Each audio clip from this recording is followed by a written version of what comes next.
prison. It takes everything from you.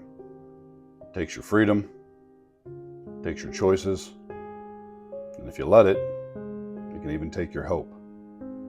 There's one thing that it can't take from you, and that's the ability to choose what you do with your day. Now, granted, there are some limitations to this, but it is a highly overlooked area that most people do not take full advantage of.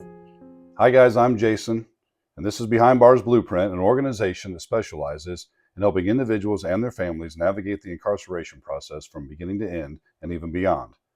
In today's video, we're going to be talking about the hidden power of routine. And this is something that you can use not only while you're incarcerated, but also in your personal life when you get free. You can use it with your finances. You can use it with your physical health. You can use it with your emotional or spiritual health. Routine is key. And in today's video, we're going to talk about 5 key tips that will help you build the power of your routine. So tip number 1, anchor your morning. What does that mean? Well, it's pretty simple. You just want to start off by doing the same thing every morning, and that is something productive. Obviously, you can shower if that's what you need to do, if that's the time that you're allowed to do that. It can be something as simple as reading. It can be something as simple as writing something down, journaling, whatever you want to do. Read in your Bible. But anchor your morning routine. Make it something that you do every single day at the same time, as much as possible, consistently. For me personally, when I get up, I stretch, do a series of brief stretches, followed by my devotions. And during my devotions, I'll drink a glass of water. I try to get at least one full 8 to 16 ounces of water down during my devotional time. And that's just reading my Bible and spending time in prayer. After that, I journal. Now, I use the 5-minute journal. That's something where it's structured. It helps you kind of focus and move through. And it's pretty straightforward, obviously, the 5-minute journal. So it doesn't take a lot of time. But one of the things that the journal does that's fantastic, and you can just do this on a sheet of paper, is you write down, first thing, 3 things that you're grateful for. And it's been shown that every day when you start with gratitude, you're more optimistic, you're more positive, you focus better. Just by starting today by what am I thankful for? And I know, hey, you're thinking, I'm in jail or prison. What do I have to be thankful for? Trust me, there's always something to be thankful for, and you need to teach yourself to learn how to do that. You should start writing down, then what do I expect out of the rest of this day? What would make this a great day? And it has to be things that you can control, right? It can't be, well, if it would quit raining and the sun would come out. Well, that would make it a great day, but you have no control over that. So you want to make sure that when you're journaling, you do something and you list things that you have a direct influence on. So that's kind of what my morning routine looks like. But then you want to move on to something else, that's fine. Or if that's where you want to conclude your morning routine, that's also fine. But do the same thing every single day and make it a pattern and make it consistent.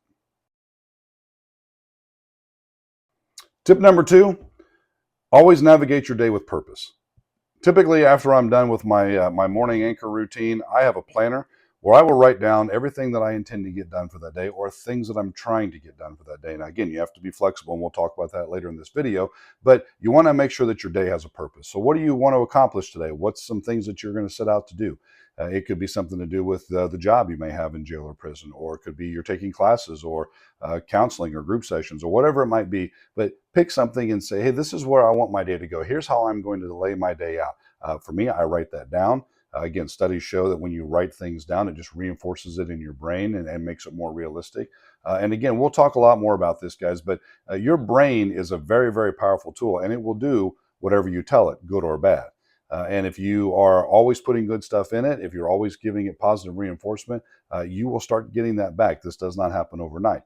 But you will see a huge change in not only your attitude, but kind of how things work out for you. The more gratitude and positive attitude you show as you move forward. But plan your day and plan it with a purpose. You know, what do you want to accomplish today? Even though you're in jail or prison, there are things that you can do. You can have a positive impact. Hey, I'm going to go have a conversation with this guy. He's been kind of down. He's missing his wife or his girlfriend or whatever. But plan your day and plan it with purpose. Tip number 3 is master the end of your day. And what do I mean by that is very simple. You want to make sure that you end your day with intentionality.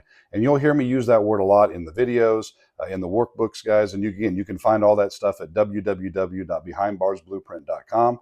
You can take the online courses or you can get the physical workbooks. I personally recommend the physical workbooks because it's something that you can obviously keep with you and refer back to if you need to. But intentionality, that's something that I push a lot of times when I'm doing private consulting, one-on-one, talking in groups. you want to make sure that you approach not only just your morning and your day, but even the evening time with intention, and then you reflect on your day. Okay, what happened today? What was good? What could be improved on? I don't want to typically talk in, oh, this was terrible, this was bad. I know it sounds kind of cheesy, but you want to stay away from that kind of language. You want to be able to say, hey, you know what? What's some things that went really well, and what are some things that could use improvement? But end your day with intentionality. Be intentional about what you're doing, what you're thinking about, and what you're trying to accomplish. And go through that routine. Again, for me, a lot of times it ends with an end of the day journal. In the 5-minute journal, you can actually, there's a section in there that goes through the end of your day journaling. It's just a very small bottom 1/3 of the page. But it makes you stop and reflect. Okay, I planned this day, I attacked this day. How did it end? How did it wind up? Because if you're not taking inventory, it's that old saying that says, if you don't know where you're going, any road will get you there. So plan your evening and plan it with intentionality to review your day to make sure that you're making progress, or if you're not making the progress you want, you at least have a good idea of what you can do differently the next day. Which brings us to tip number 4, and that is adapt and stay flexible. If there's any place on the planet that you need to be flexible, it's definitely jail or prison. Things aren't always going to go the way they should, could, you want, you name it. You're in prison. There could be a lockdown. There could be a cell search. There could be bad weather. They could cancel rec. It could be a number of things, right? It's prison. It's one of those things where you have no control over it, and you need to accept that and be flexible. So what do I mean by be flexible? Well, that doesn't mean, okay, we canceled rec. I can't work out today. No, if you're allowed to, do some body weight exercises indoors, inside your cell or the day room or someplace. Obviously make sure that you're allowed to and that you're not going to be offending anybody else or getting anybody else's way. But be flexible, which means always look for a plan B. So if this doesn't work out, what can I fall back on to try to maintain this routine as much as possible? Because it's a very slippery slope and a very gradual slope where, I'll skip that today, or I don't have to do that today. You know what? I did that yesterday. I don't have to do it today. And that's how it all starts. And this is something that you don't want to get started. Okay, so make sure that you're able to adapt, you're able to stay flexible, and you're able to focus on how you're going to maybe pivot instead of completely bailing out if something doesn't go as planned. Which finally brings us to tip number 5, and that is build respect through consistency. Now, what do I mean by that? Well, it's something that a lot of people miss. When you are doing something consistent every day to improve yourself, to build upon yourself, to grow, people start to notice that. People notice consistency. People also notice motivation versus discipline. And there's a huge difference there. Motivation runs out. Discipline does not. Discipline is what you do when you don't feel like doing it. Motivation is just what you feel like doing whenever you feel like doing it. And that might sound a little confusing, so let me give you an example. New Year's resolutions, right? I've got an entire gym stocked with nice equipment for very, very cheap. And it's because I usually buy my gym equipment at garage sales roughly around the springtime, which is when most people's New Year's resolutions wears off. The motivation was there, so they go out, spend a lot of money, buy the equipment, but the discipline wasn't there. The discipline is who you are when no one's watching, right? It's who you are and what you're doing, whether you feel like it or not. If you made this commitment, hey, I'm going to work out on Monday, Wednesdays, and Fridays, like it or not, you work out Monday, Wednesday, and Friday. You might not do as well as you did last week. You might not feel up to the task. You will not feel motivated, right? But you do it anyway, and you do it the best you can. Understanding, hey, you're going to have those days, but it's not about, boy, I'm breaking records and setting PRs. It's you're showing up, and you're showing up consistently every day when you say you're going to, and sticking to that routine. And people notice that, and that builds respect, not only from other inmates, but from staff. So you want to make sure, guys, that you're staying consistent and you're not confusing motivation with discipline. And that's going to wrap this video up, guys. The hidden power of routine. 5 tips to help you not only survive, but thrive while incarcerated. You can find a lot more on www.behindbarsblueprint.com.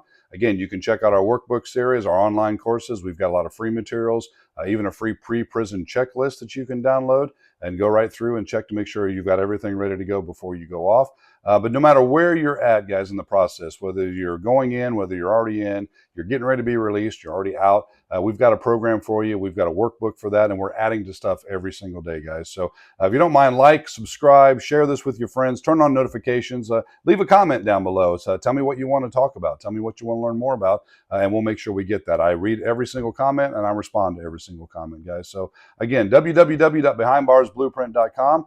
We want to help you guys empower your journey, so make sure that you get successfully to the other side of this. Again, it's not the end. It can be just the beginning, guys. So again, use the power of routine, guys, not only now, but also when you get released and for the rest of your life. And until next time, guys, keep the faith, stay strong.